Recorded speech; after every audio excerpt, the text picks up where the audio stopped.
How would you suggest a program or even an individual faculty member select their learning outcomes? Well, this is a fairly big question when we consider a program and an individual faculty member.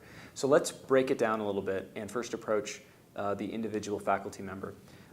So let's go under the assumption that what our goals are is to facilitate deep comprehension in our students.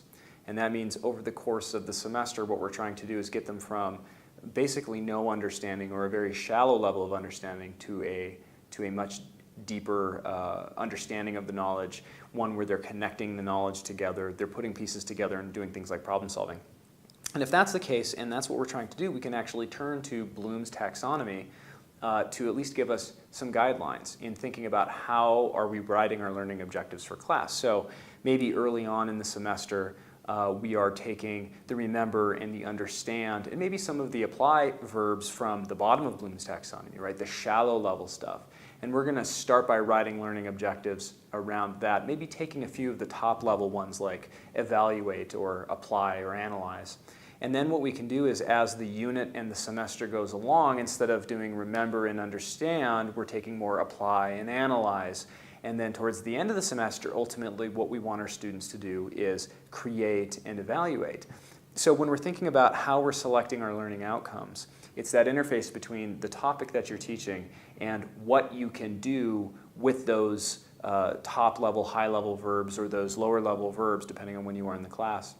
And I think that that will get your creative juices flowing for thinking about how am I selecting them. Now, what's important and what's not important is entirely up to you. As you are teaching and thinking about what it is that's important to you as a professor, that's up to you. That's your creativity, and using those verbs is going to spark some of that knowledge to think about, okay, well, what's important to me? What do I think they need to know? And how can these verbs create exercises or create objectives that the students will then perform and ultimately build their knowledge to the deeper end.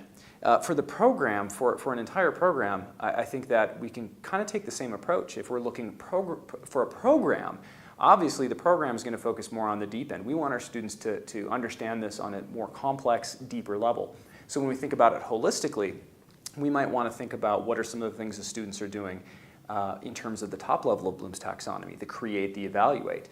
And I think as a program, again, what's important to that program is going to be largely dependent on what it is you're teaching. Is it a K-12 program, undergrad, grad, law school, med school, business school? All of those things are going to factor in, but if we use Bloom's taxonomy to think about it, I think it gives you a better idea of how do we select them, how do we write them.